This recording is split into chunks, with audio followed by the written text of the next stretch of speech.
അങ്ങനെ ഇന്നോടുകൂടി സൂപ്പർ കപ്പിൻ്റെ ആരംഭം കുറിച്ചിരിക്കുകയാണ്. ഒക്ടോബർ 25-ാം തീയതിയാണ് സൂപ്പർ കപ്പിൻ്റെ, അതായത് ഇന്നാണ് സൂപ്പർ കപ്പിൻ്റെ കിക്ക് ഓഫ് നടന്നിട്ടുള്ളത്. ബ്ലാസ്റ്റേഴ്സിൻ്റെ ആദ്യ മത്സരം വരുന്നത് ഒക്ടോബർ 30-ാം തീയതി രാജസ്ഥാൻ യുണൈറ്റഡ് എഫ്സിക്കെതിരെയാണ്.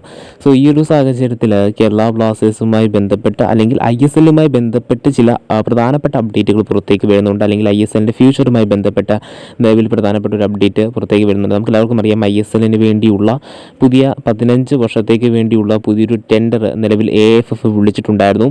ആ ഒരു ടെൻഡറിൻ്റെ അടിസ്ഥാനത്തിൽ നിലവിൽ ഒരു പുതിയൊരു കോൺഫറൻസ് മീറ്റിംഗ് നടന്നിട്ടുണ്ടായിരുന്നുവെന്നും അതിൽ ഈ ഒരു ISL അല്ലെങ്കിൽ ISLനെ നടത്തിപ്പാനായിട്ട് താല്പര്യമുള്ള 4ഓളം കമ്പനികൾ രംഗത്ത് വന്നുവെന്നും അറിയുവാനായിട്ട് സാധിക്കുന്നുണ്ട്.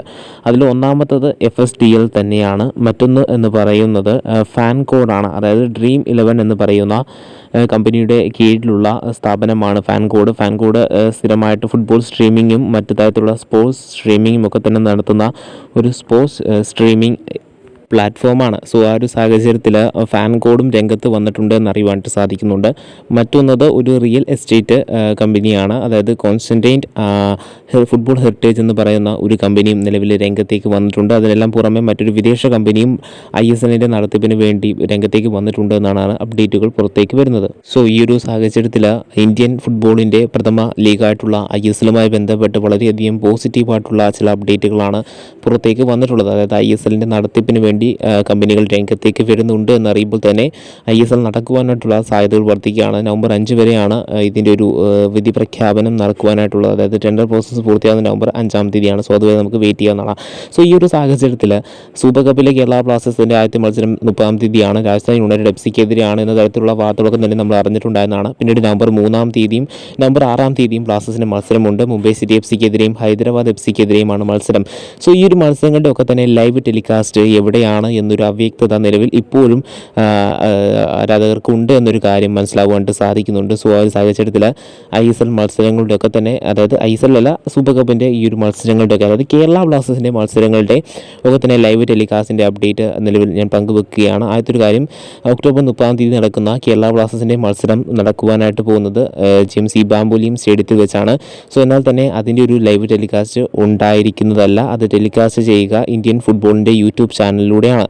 രണ്ടാമത് നടക്കുന്ന മത്സരവും അതായത് മുംബൈ സിറ്റി എഫ്സിക്കെതിരായിട്ടുള്ള മത്സരവും നടക്കുന്നത് GMC ബാംബോലിം സ്റ്റേഡിയത്തിലാണ്. അതിൻ്റെ ലൈവ് ടെലികാസ്റ്റും ഉണ്ടാവുകയില്ല. അത് ലഭിക്കുക ഇന്ത്യൻ ഫുട്ബോളിൻ്റെ യൂട്യൂബ് ചാനലിലായിരിക്കും. പിന്നീട് ബ്ലാസ്റ്റേഴ്സിൻ്റെ മൂന്നാമത്തെ മത്സരം നവംബർ 6-ാം തീയതി നടക്കുന്ന മത്സരത്തിൽ കേരള ബ്ലാസ്റ്റേഴ്സ് നേരിടുമ്പോൾ ബ്ലാസ്റ്റേഴ്സിൻ്റെ ആ ഒരു മത്സരത്തിൻ്റെ ലൈവ് ടെലികാസ്റ്റ് ഉണ്ടാവുക ഫത്തോഡ സ്റ്റേഡിയത്തിൽ വെച്ചാണ് ആ ഒരു മത്സരം നടക്കുന്നത്. സോ അതിനാൽ തന്നെ അതിൻ്റെ ഒരു ലൈവ് ടെലികാസ്റ്റ് TV ലഭിക്കുന്നതായിരിക്കും. സ്റ്റാർ സ്പോർട്സ് ചാനലിലായിരിക്കും ലഭിക്കുക. സ്റ്റാർ സ്പോർട്സിൻ്റെ ഏത് ചാനലാണെന്നൊരു വ്യക്തത ഇപ്പോഴും വരേണ്ടതായിട്ടുണ്ട്. ഫത്തോഡ സ്റ്റേഡിയത്തിൽ വെച്ച് നടക്കുന്ന മുംബൈ സിറ്റി എഫ്സിക്കെതിരെയായിട്ടുള്ള ഈ ഒരു മത്സരം, അതായത് നവംബർ 6-ാം തീയതി നടക്കുന്ന മത്സരത്തിൻ്റെ ലൈവ് ടെലികാസ്റ്റ് ഉറപ്പായും സ്റ്റാർ സ്പോർട്സിനും ജിയോ ഹോട്ട്സ്റ്റാറിലും ലഭ്യമായിരിക്കും. പിന്നീടുള്ളത് നേരത്തെ പറഞ്ഞതുപോലെ ആദ്യത്തെ മത്സരമായിട്ടുള്ള ഈ ഒരു രാജസ്ഥാൻ യുണൈറ്റഡ് എഫ്സിക്കെതിരെയായിട്ടുള്ള മത്സരവും പിന്നീട് നിലവിലെ പുതിയ ക്ലബ്ബായിട്ടുള്ള, അതായത് ഹൈദരാബാദ് എഫ്സിക്ക് പകരം പകരക്കാരായിട്ട് വന്നിട്ടുള്ള സ്പോർട്ടിംഗ് ക്ലബ്ബ് ഡൽഹിക്കെതിരായിട്ടുള്ള മത്സരവും നവംബർ 3-ാം തീയതി നടക്കുമ്പോൾ ഇത് രണ്ടിൻ്റെയും, അതായത് ആദ്യത്തെ 2 മത്സരവും നടക്കുക അല്ലെങ്കിൽ അതിൻ്റെ ലൈവ് ടെലികാസ്റ്റ് ഉണ്ടാവുക ഇന്ത്യൻ ഫുട്ബോളിൻ്റെ ഒഫീഷ്യൽ യൂട്യൂബ് ചാനലിലായിരിക്കും. പിന്നീട് ബ്ലാസ്റ്റേഴ്സിൻ്റെ മത്സരം ഒക്കെ തന്നെ മറ്റ് ഒഫീഷ്യൽ ആയിട്ട് നടക്കുന്ന, അതായത് സ്റ്റാർ സ്പോർട്സിലും ജിയോ ഹോട്ട്സ്റ്റാറിലും ലഭ്യമാവുമെന്നൊരു കാര്യം ആണ് നിലവിൽ റിപ്പോർട്ട് ആയിട്ട് നമുക്ക് പുറത്തേക്ക് വരുന്നത്. പിന്നീട് നമുക്കറിയാവുന്ന മറ്റൊരു കാര്യം എന്തെന്ന് വെച്ച് കഴിഞ്ഞാൽ, ഈ ഒരു ഏത് സ്റ്റാർ സ്പോർട്സിൻ്റെ ഏത് ചാനലിലാണെന്നൊരു വ്യക്തതയുണ്ട്. ഉറപ്പായിട്ടും സ്റ്റാർ സ്പോർട്സ് 3-ലാവാനാണ് സാധ്യത. കാരണം അതാണ് കൂടുതലും ഫുട്ബോൾ സ്പോർട്സിന് വേണ്ടി ഡെവലപ്പ് ചെയ്തിരിക്കുന്ന ഒരു ചാനൽ. സോ അതിനാൽ തന്നെ അതിനകത്ത് ഈ ഒരു മത്സരങ്ങൾ ടെലികാസ്റ്റ് ചെയ്യുവാനുള്ള സാധ്യതകളാണ് കൂടുതലായിട്ടും ഉള്ളത്.